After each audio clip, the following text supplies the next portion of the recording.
My father, the very man who, 3 weeks ago, hurled a cardboard box of my belongings into my chest and roared that I was nothing more than a useless keyboard monkey, is now on his knees in the pouring rain, right outside the glass lobby of Vance Tower. Beside him, Chloe, my pampered younger sister who was just handed the CEO seat of a $160 billion tech empire, is trembling and clutching the wet hem of my trench coat, sobbing hysterically as every single central server monitor flashes dead black. Elena, please, I am begging you, enter the override code.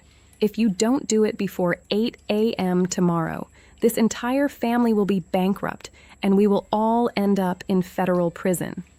I just stood there, in the cold wind, looking down at the very people who crushed me under their boots, now groveling at my feet. My fingers gently touched the encrypted hard drive tucked deep inside my pocket, the true soul and core architecture of the entire system. They honestly believed they had just thrown an expendable daughter out into the streets with empty hands. They had no idea they had just personally signed the death warrant for their own empire. And tonight, I will not lift a single finger to save them. My name is Elena Vance, and I am 29 years old. If you ever stepped into the gleaming glass headquarters of Vance Dynamics in the heart of Austin's tech district, you would see massive portraits lining the grand lobby. There is my father, Richard Vance, with the commanding smile of a renowned CEO. There is my mother, Eleanor, looking regal in her custom haute couture designer gowns. And most prominent of all is Chloe, my 25-year-old sister, a glamorous influencer who constantly graces the covers of top business magazines under the headline, The Next Generation Tech Prodigy. Yet, not a single person among the thousands of employees or the international press has ever seen a photograph of me. Because for the past 7 years, my entire world was confined to a subterranean laboratory down on basement level B3, a windowless bunker where the sunlight never reached, filled only with the relentless hum of cooling fans and the cold blue glow of 8 computer monitors. It was inside that solitary corner, fueled by endless sleepless nights, cold black coffee, and stale sandwiches eaten in haste, that I single-handedly wrote every line of code for the Aegis engine. It was a revolutionary quantum neural network that propelled Vance Dynamics from a failing, bankrupt startup into a global tech juggernaut recently evaluated at $160 billion. While I drained my health and my youth debugging endless lines of code, my parents used the profits from our early pilot contracts to buy Chloe custom Porsches and fund her luxury trips around the globe. My mother would always tell me, "Elena, you are the oldest sister. You have to make sacrifices. You are socially awkward and introverted, so just stay down in the lab and be the backbone for your sister. Chloe is beautiful and charismatic. She was born to shine on stage for this entire family." I was naive enough to believe her. I genuinely believed that my quiet patience and devotion would eventually be recognized. I even found comfort in Carter, my fiancé, and the company's chief financial officer. Every night, he would wrap his arms around my exhausted shoulders and whisper, "Hang in there, sweetheart. Once this $160 billion deal with Apex Capital is signed, we will get married and the whole world will finally know how brilliant you are." Looking back now, I bitterly realize just how blind I truly was. The sacred family bond I cherished was nothing more than a ruthless contract of exploitation. If you are listening to my story right now and you understand the heartbreak of giving someone your absolute all only to be repaid with cruel betrayal, please stand with me on this journey for justice. Take a moment to subscribe to Revenge Orange T1 and leave a comment below saying, "Stay strong, Elena." Every single word of encouragement from you gives me the strength to rise from the ashes, hold my head high, and reclaim everything that was rightfully mine. And now, let me take you back to that fateful night, the grand 10th anniversary gala, where the most devastating betrayal of my life officially unfolded. The 10th anniversary gala of Vance Dynamics was held inside the grandest ballroom of the Four Seasons Hotel in Austin. The air was thick with the sweet fragrance of thousands of imported white lilies, the delicate clinking of crystal champagne flutes, and the dazzling glow of massive chandeliers reflecting off the multi-million-dollar designer gowns of over 500 elite guests, venture capitalists, and international tech journalists. They had all gathered to celebrate Vance Dynamics as we prepared to finalize a historic $160 billion strategic alliance with Apex Capital. After 3 brutal weeks of working nearly 20 hours a day to debug the final lines of the Aegis engine, I walked into the ballroom wearing a modest, dark navy evening dress. Although dark circles shadowed my exhausted eyes and my feet felt heavy with fatigue, my heart was soaring with hope. My father, Richard, had personally patted my shoulder that very morning and promised that tonight, in front of the entire American tech industry, he would officially announce my name as Chief Technology Officer and Chief System Architect. I genuinely believed that after nearly a decade in the shadows, my family was finally going to acknowledge my existence and my blood, sweat, and tears. Yet, beneath the glittering surface of that celebration, strange cracks began to appear, subtle warnings that my trusting heart foolishly overlooked. The first unsettling sign came from Carter, the man I had been engaged to for the past 2 years. Throughout the entire evening, he seemed to deliberately keep his distance from me. When I stepped closer to straighten his silk bow tie, I noticed his palms were freezing cold and slick with sweat. His eyes darted nervously around the room, completely avoiding looking directly into mine. Instead of congratulating me on finalizing the core engine, the first thing Carter asked in a hushed, strained whisper was, "Elena, do you have the hardware master key on you? Did you transfer all the root server credentials into the company's general administrative account yet?" I smiled gently, reassuring him that everything was in place and that the only biometric master security card was safely tucked in my purse. Carter gave a quick nod, but his smile was so forced and twisted it looked almost grotesque. Just moments later, I caught sight of him leaning behind a marble pillar in the VIP lounge, whispering intimately into Chloe's ear. Chloe, wrapped in a diamond-encrusted couture gown, wore a chilling, triumphant smirk as she listened to him speak. The second warning occurred when I walked over to the beverage counter. Mr. Douglas, the family's chief legal counsel who had served our family for more than 15 years, quietly stepped beside me. Instead of raising a glass to toast like everyone else, he looked at me with deep hesitation and raw sympathy in his eyes. He handed me a glass of warm water and lowered his voice to a bare whisper. "Elena, I've watched you work yourself to the bone in that basement bunker for years. I just need to tell you one thing. No matter what happens on that stage tonight, hold tight to your independent legal documents. Never sign any transfer paperwork without reading every single syllable." Before I could ask him what he meant by such a bizarre warning, my phone vibrated in my purse. It was an automated notification from the United States Patent and Trademark Office. The message was brief and direct.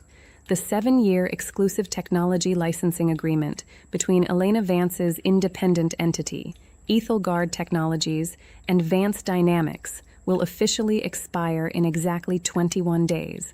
The patent owner must confirm renewal or initiate the source code revocation clause. 7 years ago, when I funded this research out of my own pocket during my university days, I registered every foundational algorithm under my private company, Ethelgard, to protect my intellectual property, granting Vance Dynamics only a temporary commercial operating lease. I had fully intended to sign an indefinite extension for my father after the gala as a gift.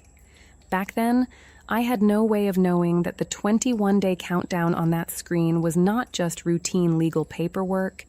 It was the opening countdown to the complete destruction of the very people who were about to betray me. Suddenly, the orchestral music cut off completely. the spotlights shifted and converged sharply onto the central podium. My father, radiating power in his tailored tuxedo, stepped up to the stage and grabbed the microphone. The twisted play they had spent months rehearsing was finally ready to begin.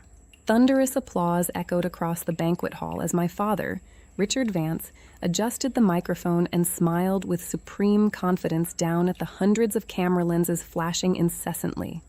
I stood in the front row, my hands clutching the fabric of my dress in pure anticipation.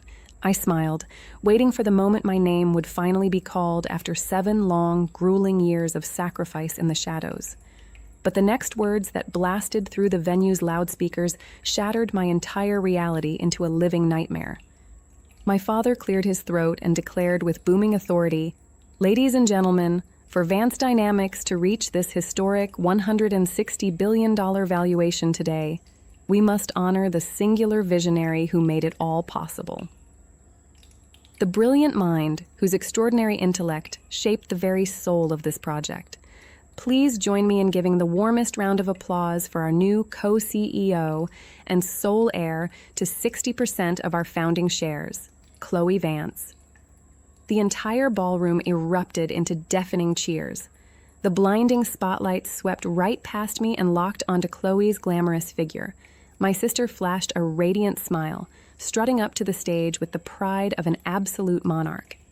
She accepted the bouquet of crimson roses and the crystal trophy from our father's hands, without a single shred of shame or hesitation, as she blatantly stole the monumental intellectual breakthrough I had spent thousands of sleepless nights creating.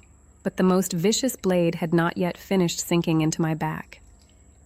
Just as Chloe held up the trophy, Carter, the man who just yesterday swore eternal devotion to me, stepped onto the stage in his tailored tuxedo.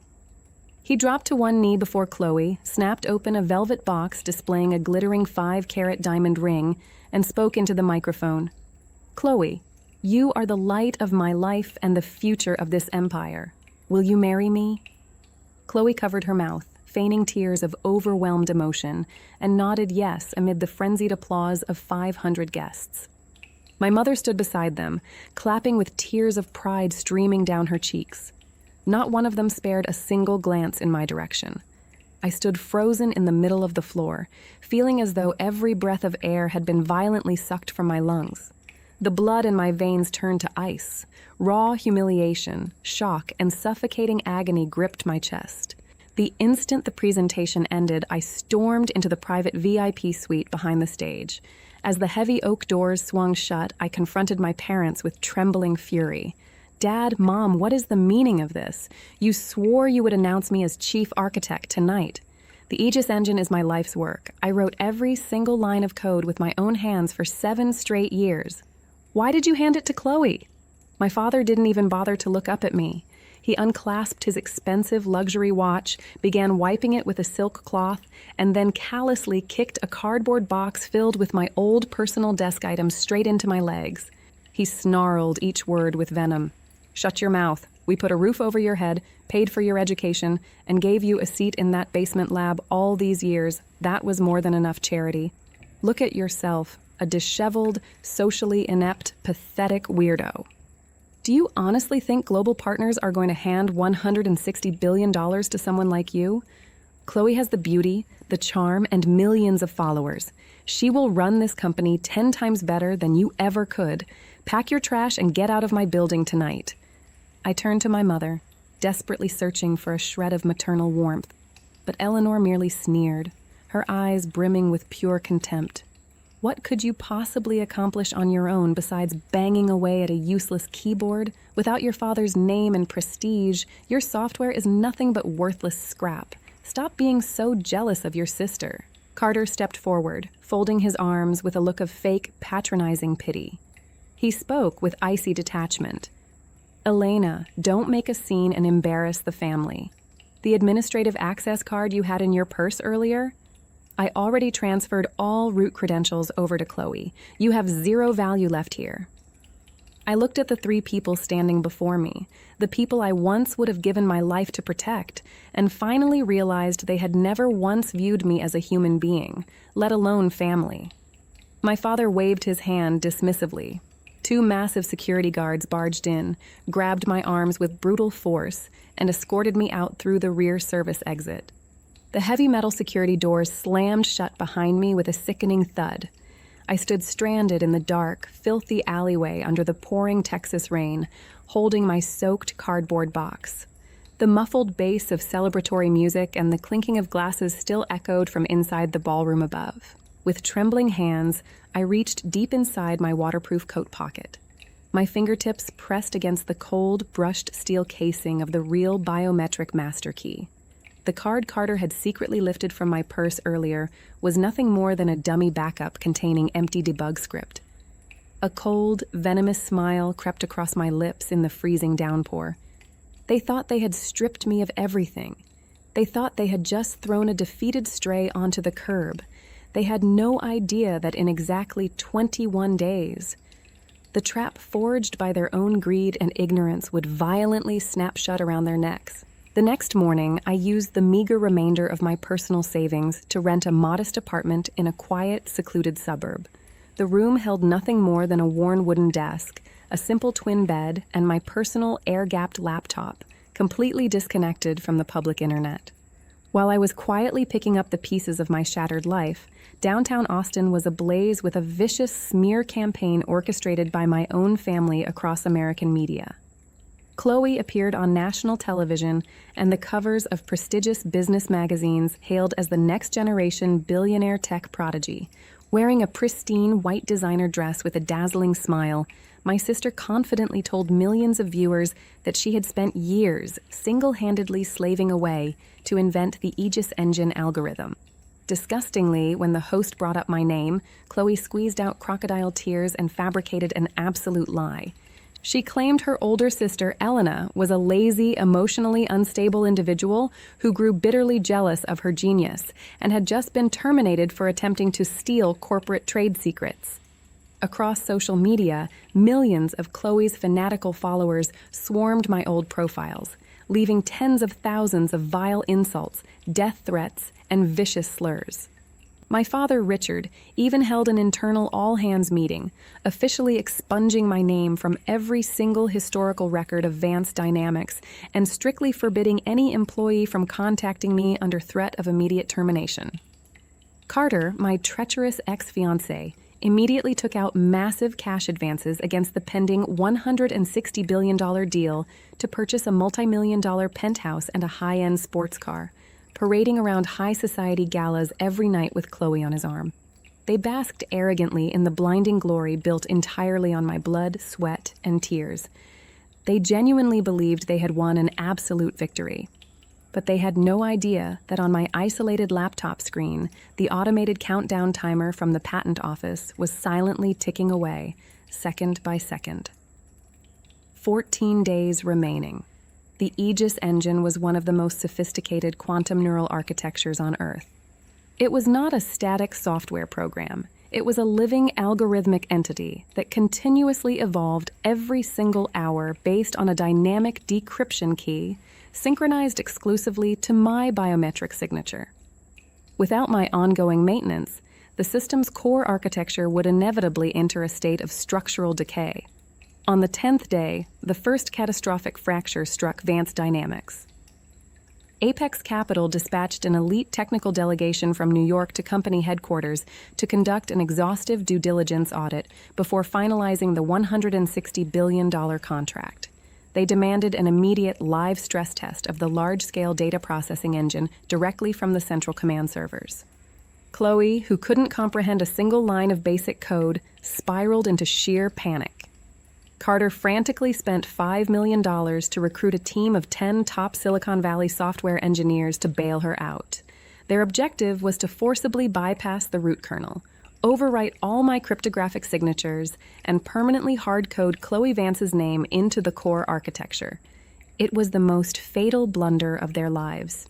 The moment the new engineers attempted to overwrite the root architecture, the autonomous defense protocols I had embedded 7 years ago instantly triggered. The system identified the intrusion as an unauthorized hostile takeover. Within 3 minutes, every central server flashed crimson red with critical alerts. The processing speed of the Aegis engine violently plummeted by 80%. The core algorithms initiated an automated reverse encryption cascade, locking down all interface ports and completely paralyzing the cloud servers, running live pilot trials for corporate clients. The live demonstration in front of Apex Capital's experts turned into a humiliating catastrophe. The main command wall flooded with thousands of blood-red error logs. The lead auditors from Apex wordlessly closed their briefing folders, shot Chloe a look of freezing suspicion, and walked out of the room without uttering a single word. That evening, my phone vibrated violently against my wooden desk. It was Carter's number. I hit accept, but remained completely silent. On the other end, all of Carter's usual smug arrogance was gone, replaced by ragged, panicked hyperventilation. "Elena, what the hell did you do to the system? Why are all the servers locked down? What is the emergency override key? Give it to me right now. Your father is literally losing his mind." I let out a soft, chilling laugh, keeping my tone perfectly composed. "Carter, didn't you and Chloe just tell the entire world that she is a once-in-a-generation coding prodigy who built the system entirely by herself?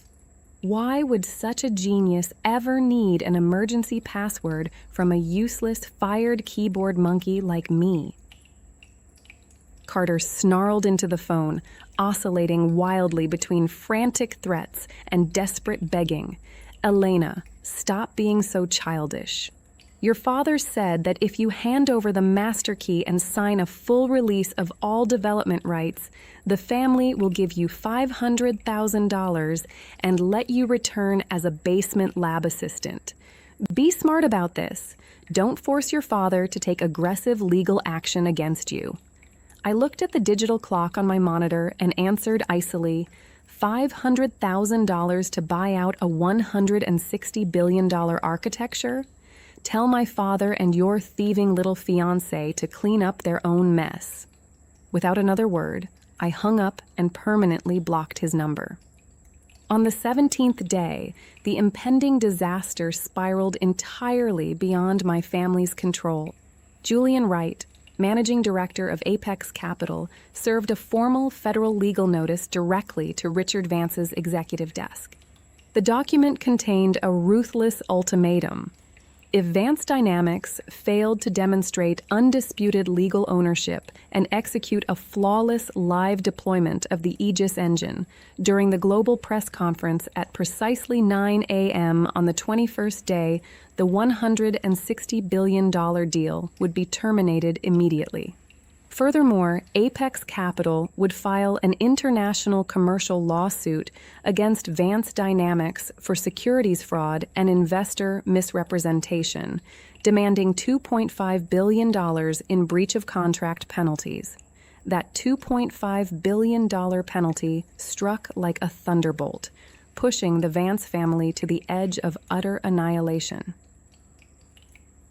To prepare for this massive deal, my father had mortgaged all family equity, leveraged the corporate headquarters, and even placed their luxury waterfront estate as collateral to secure hundreds of millions in bank loans for expansion.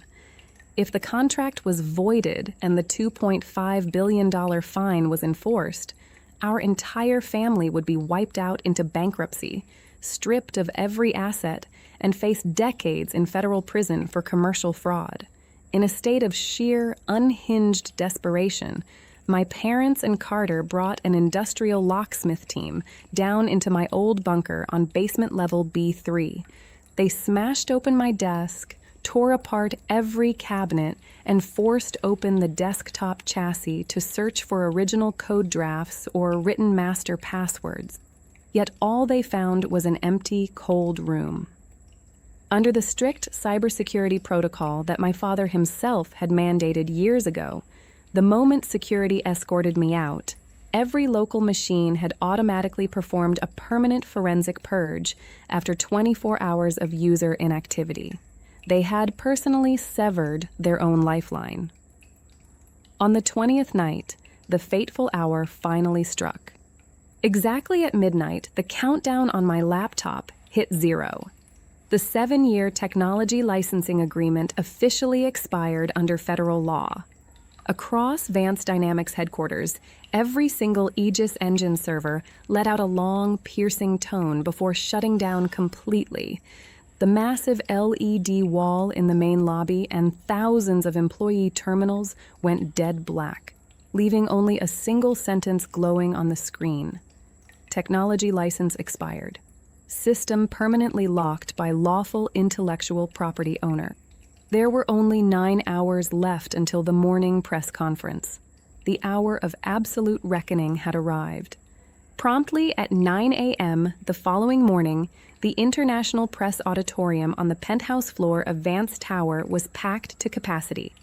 Over 200 journalists from premier global financial outlets, including Bloomberg, CNBC, and Reuters, alongside dozens of top Wall Street analysts, filled every single seat, training their high-definition cameras directly on the center stage. On stage, my father, my mother, and Chloe stood under the scorching glare of the spotlights, their faces drained of every drop of color.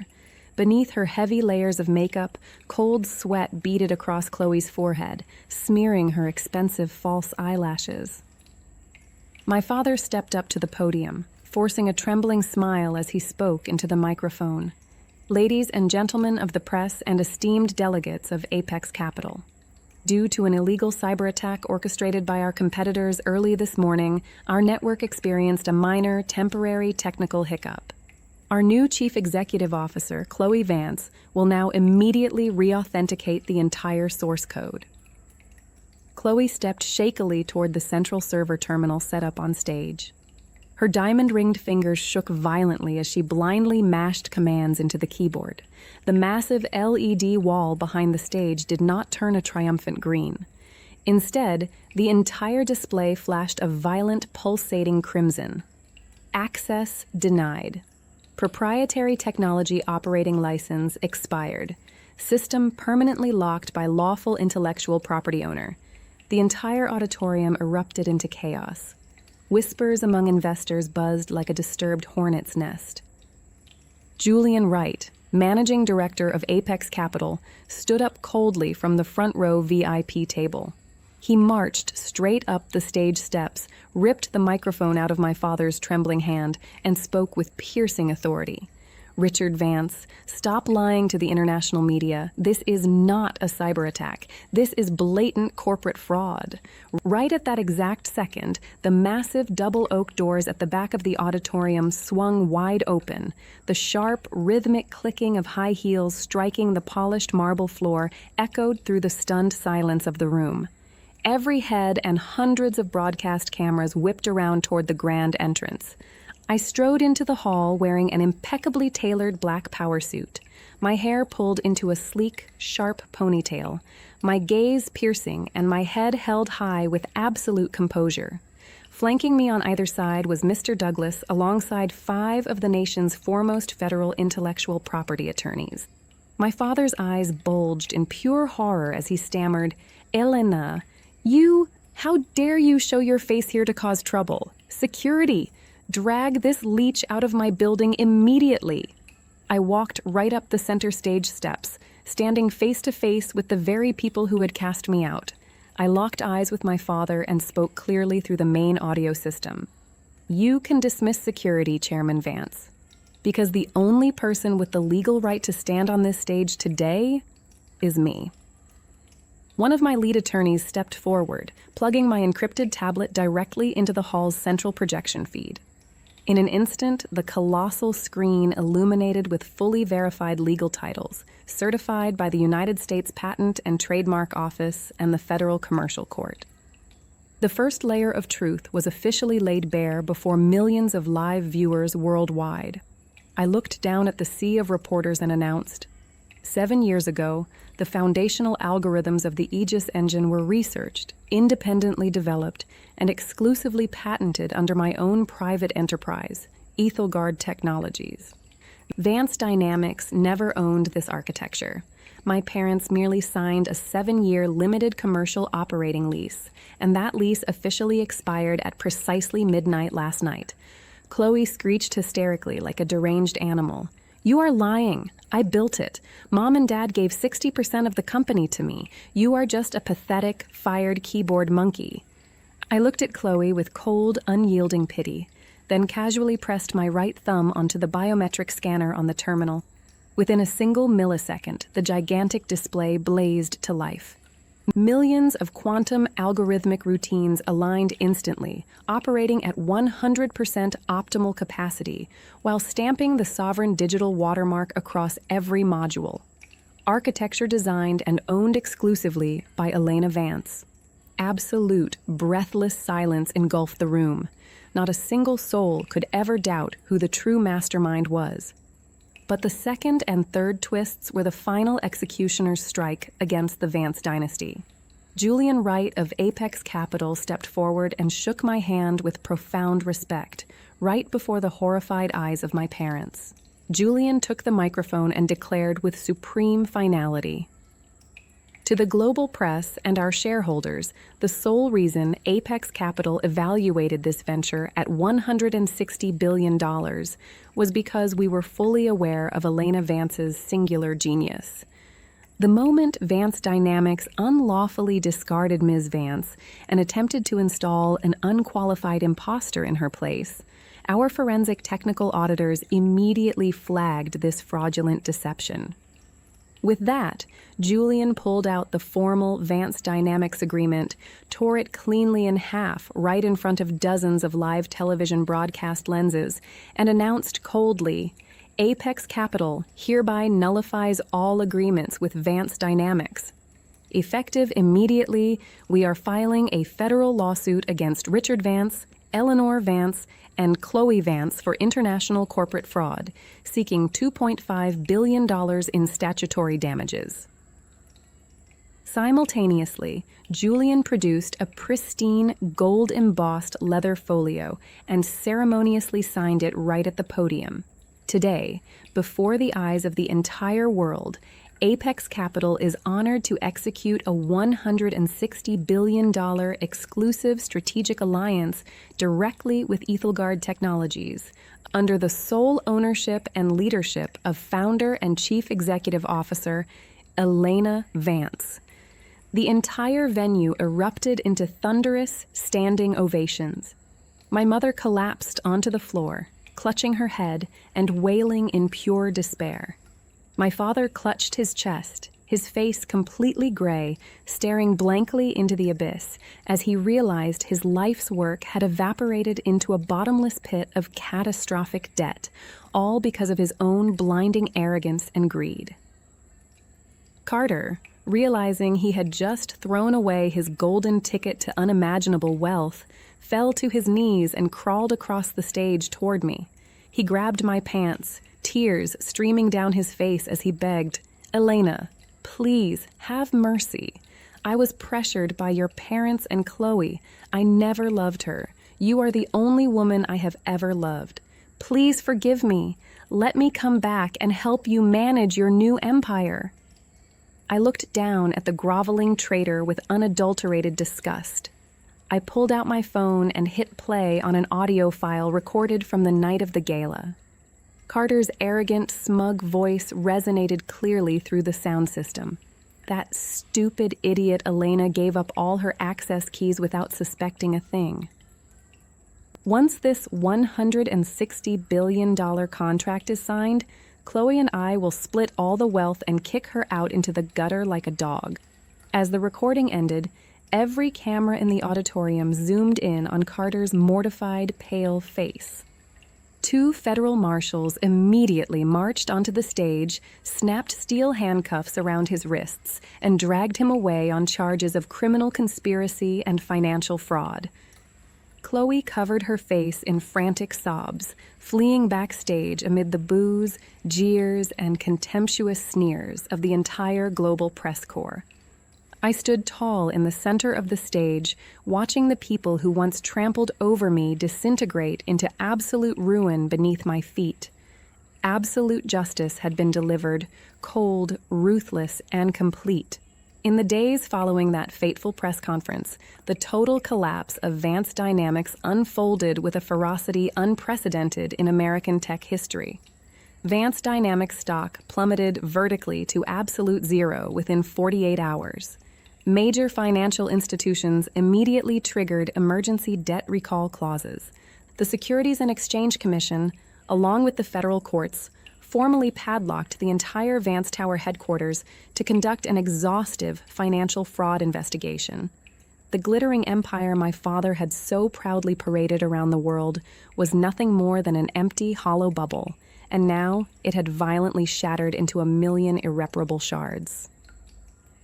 My parents were forced into a catastrophic fire sale of their luxury waterfront mansion, their fleet of exotic sports cars, and every piece of fine jewelry just to cover legal fees and preliminary bank settlements.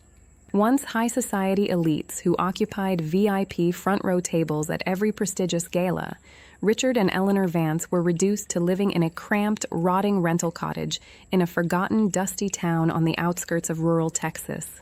The wealthy socialites who had once flattered and orbited around them now treated them like a contagious plague, cutting all ties without a second thought.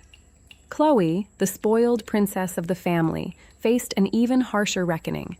Every international fashion house and luxury brand unilaterally terminated their brand ambassador contracts, filing multi-million-dollar breach of contract lawsuits against her for severe reputational damage. Social media platforms permanently banned all of her verified accounts for orchestrating and profiting off fraudulent misrepresentation. Stripped of the red carpets, the designer gowns, and the fake applause, Chloe was left completely isolated, crushed beneath a mountain of personal debt that several lifetimes of work could never repay. As for Carter, the federal court sentenced him to 6 years in federal prison for criminal conspiracy to commit securities fraud and theft of proprietary trade secrets, alongside a lifetime revocation of his corporate financial license. The man who willingly trampled on my love out of sheer greed now spends his best years staring at the bare concrete walls of a prison cell. 3 years after that tectonic earthquake. In the heart of Austin's premier innovation hub, the gleaming new headquarters of Ethelgard Technologies rose majestically into the Texas sky. Under my leadership, and supported by our strategic capital partnership with Apex Capital, the Aegis engine was deployed globally, becoming the cornerstone quantum neural architecture powering advanced medical diagnostics, revolutionary education platforms, and deep space exploration. I dedicated a massive portion of my personal wealth to establishing the Aegis Foundation, a philanthropic organization that fully finances scholarships and legally shields the intellectual property rights of underprivileged young female programmers and scientists, ensuring no brilliant mind would ever suffer the cruel exploitation I endured in that dark basement. One crisp autumn afternoon, as I sat in my sun-drenched penthouse office overlooking the skyline, my executive assistant walked in and gently placed a handwritten letter on my mahogany desk. It was a tear-stained plea sent from my mother. In shaky handwriting, Eleanor described my father's worsening heart condition, Chloe's miserable, impoverished existence, and begged me to show mercy, pleading for a financial lifeline because, after all, we were still flesh and blood. I read the entire letter in silence, feeling neither a spark of anger nor a lingering flame of hatred in my soul. I simply offered a faint, peaceful smile, neatly folded the letter, and fed it directly into the heavy-duty paper shredder beside my desk. The machine hummed steadily, reducing those belated, selfish pleas into meaningless ribbons of confetti. Some forms of forgiveness do nothing but enable cruelty, and there are deep wounds for which absolute, unyielding justice is the only true medicine. They personally burned the bridge of family when they cast me out into that freezing downpour, and now they had to brave the bitter cold of life entirely on their own. I stood up and walked over to the floor-to-ceiling glass wall, watching the vibrant city pulse with life beneath me. I finally understood. A person's true worth is never defined by designer labels, hollow flattery, or unearned power handed to you on a silver platter. True value is forged in the silent intellect, the relentless perseverance, and the unshakable dignity you cultivate during your darkest hours. The shadows of injustice may hide you for a brief moment, but the radiant light of authentic talent and unwavering integrity will always rise to illuminate the world.